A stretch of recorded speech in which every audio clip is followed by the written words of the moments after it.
Hello and welcome to today's Dwelling in the Word. Today we're going to be hearing from the Word of God, Matthew 26, verses 36 through 41, in this pivotal scene and moment in the life of Jesus when he leads the disciples to the grove of olive trees to pray to the Father in heaven as he waits for Judas Iscariot to arrive with the soldiers to betray Jesus and to hand him over to the chief priests, and then the chief priests to Pilate, and Pilate eventually again to another group of soldiers who will lead Jesus to Calvary, to Golgotha, the place of the skull, where he will be crucified on a cross to bear the sins of the world. Let's hear the word of God together.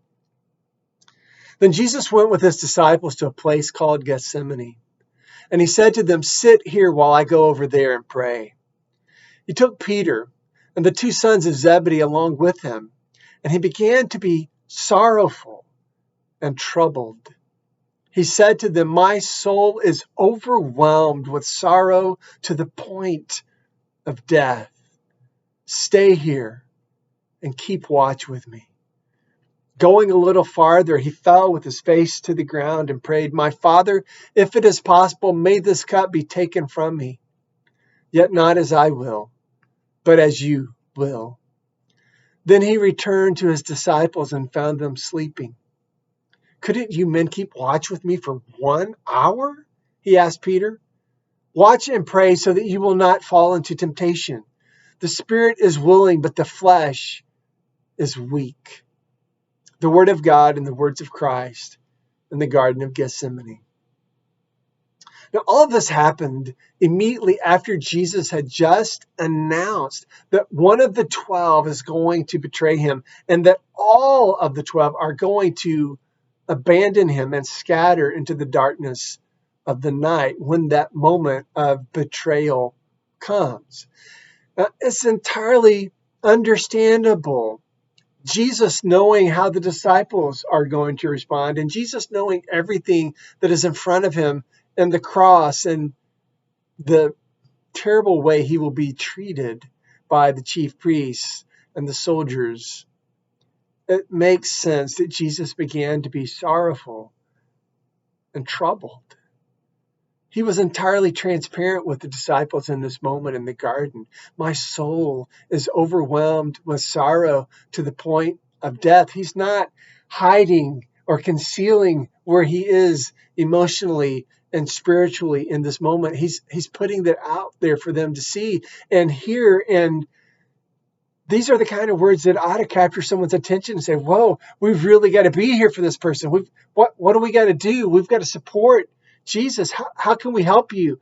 And Jesus lets them know what he needs from them. Keep watch and pray. And so as Jesus goes off a little bit further and presses his face to the ground to pray fervently to the Father, the disciples, in spite of their best intentions, the disciples fall asleep. And Jesus clearly is a little bit put out with them. Just 1 hour? Couldn't you stay awake and pray with me? This story is filled with the good intentions of the disciples. They had all pledged their undying loyalty to Jesus. Even if everybody else abandons you, disowns you, denies you, not me, I will never do that. Even if I have to die with you, I will never disown you. Every one of them had spoken these kind of words, and yet every one of them fell asleep, and then every one of them abandoned Jesus when the moment came and Judas arrived to betray Jesus. Now, if you're like me, you unfortunately can identify with all of this more than you care to admit. Our good intentions are so often overwhelmed by something so basic and fundamental as physical or mental fatigue. We just get tired. The flesh is weak and it betrays us.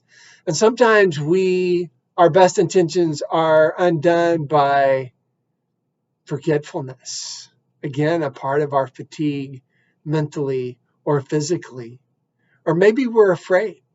Maybe we're scared. Maybe we're anxious. There's so much that is going on in our lives, in our world today, that we need to keep watch and pray about.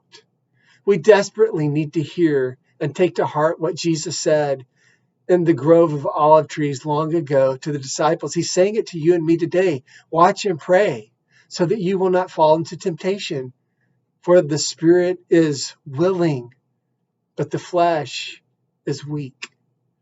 Jesus may not return to find us asleep, but instead distracted by a million other things, by television, sports, hobbies, what needs to be cleaned, what needs to be what's broken that needs to be repaired, something that needs to be done that in this moment feels quite urgent and therefore important.